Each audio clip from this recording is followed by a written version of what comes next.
we keep moving forward.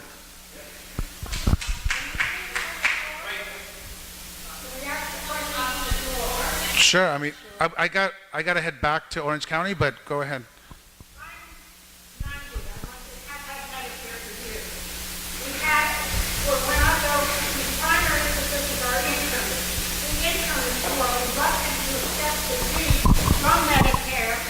Now have our concierge doctors. In other words, they say, we will take you if you pay us something under the table. Oh my God. So I have, that is, that you don't know that? I have the right under Medicare to go to any doctor I please. I don't have to wait for anybody, but we have very poor internal care, internists, because those internists that are primary physicians do not want to take the low pay of Medicare. And the one last thing, Sheila Kuehl, when she was in the state legislature, did have a Medicare for all bill. It passed both houses, but it was vetoed by Arnold Schwarzenegger. So why don't you look at that bill, see what was in it that allowed it to pass both houses? Why? What? So we looked at Senator Sheila Kuehl's bill. Senator Kuehl's bill still would have needed a vote of the people. It was more of a kind of, what I say, it still created, it had the same mechanism that we have now. So I'll tell you what we did, and Senator Bradford can concur. This year, we increased the Medicare reimbursement rates because, again, we want to increase the amount of people who have access to a doctor. We can put as many people as we want and increase the pool, but if doctors are not taking them because they don't want to take the low fee, it makes no difference. And so what we did is actually this year, for the first time, not only did we increase the medical provider rates, but we actually really targeted it to ensuring that our low-income seniors, people in medically underserved areas get prioritized, and that we start trying to get doctors to go into these medical underserved communities.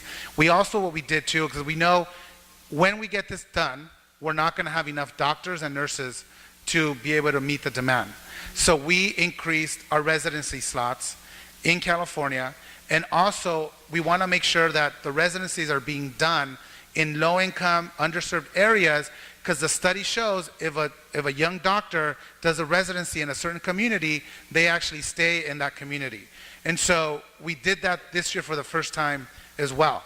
So there's multiple strategies that are going on to be able to get us to a full functioning universal healthcare system.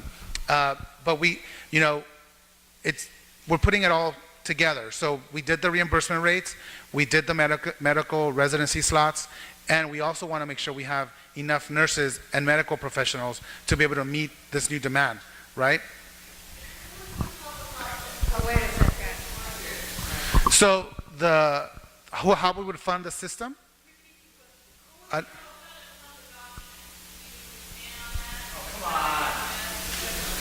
The public.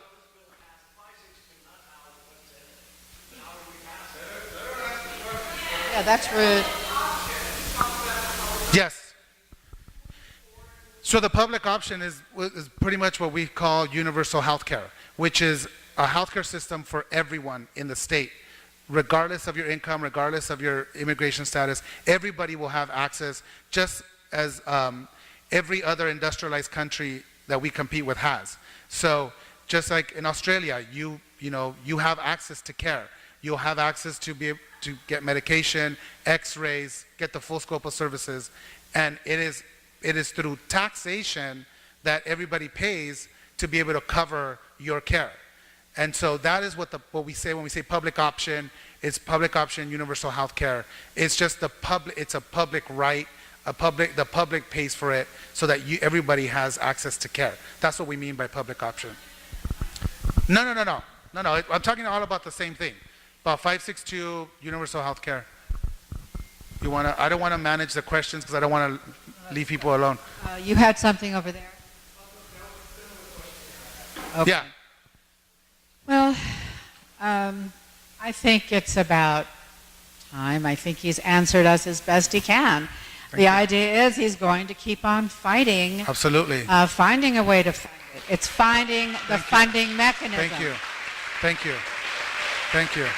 And let me just say, again, I want to wrap up by how I started. I know many of you have been doing this good work and fighting for this way longer than I have been here. But know that I respect you. I stand on your shoulders. Know that in me you have a fighter and a champion that's going to continue to push this issue forward. Healthcare is very personal to a lot of us, especially those of us who didn't have it at one point in our lives and had to struggle to be able to figure it out. I want to thank you again. Thank you, Carol, for giving me this time. I will be back to have conversations. We will be back to continue this dialogue. We're going to get this done one way or another. We go to the vote of the people. We get this done to the legislature. I want to thank you for your time and thank you for your passion. Don't leave without voting. Don't leave without voting, please, because we want to vote on your bill. All of you members, those who are leaving, I hope you're not members, because we want, the West LA Dem Club would like to go on record as supporting 562. Those of you who are members have your pink card. So I will call on you, all those in favor of supporting Ricardo Lara's Senate Bill number 562, Health Care for All. Please raise your cards. The counters will be counting you. Please stay in your areas. Don't move because we do the count.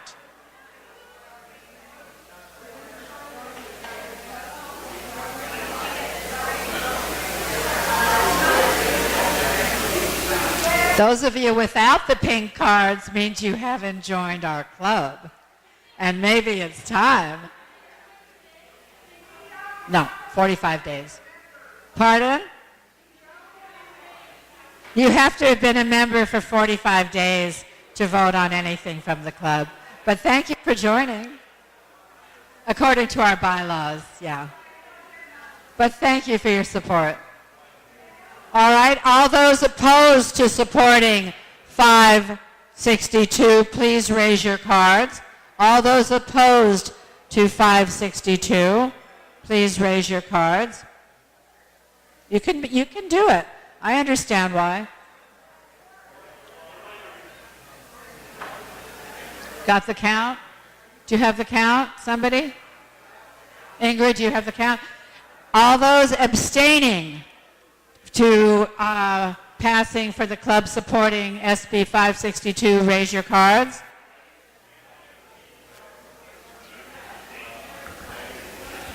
Okay, well, I think that overwhelmingly the West LA Dem Club will go on record as supporting Ricardo Lara and Senator Tony Atkins' bill, SB 562, guaranteed health care for all. Hopefully we'll see all of you on July, I have to shout, you guys, July 23rd. July 23rd is our summer party where we're honoring Congressman Tweeten Ted Lieu. We had a lot of people out there speaking for Ted. I believe Senator Josh Newman is going to come and join us.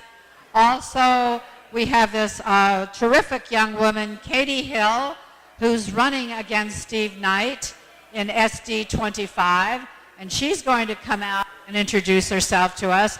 She stands a great chance. She's an amazing young woman. So hope to see you all July 23rd. Be sure, and I'll be sending out the email this weekend. Be sure and RSVP. It's an undisclosed location. You do not get the location until you RSVP because we're afraid we will not be able to handle everyone. If you don't RSVP and we do reach the maximum, which will be 150 people, I'm afraid you won't be able to be admitted. Yep. So anyway, thank you again for coming. We love you guys. Thank you. Bye-bye.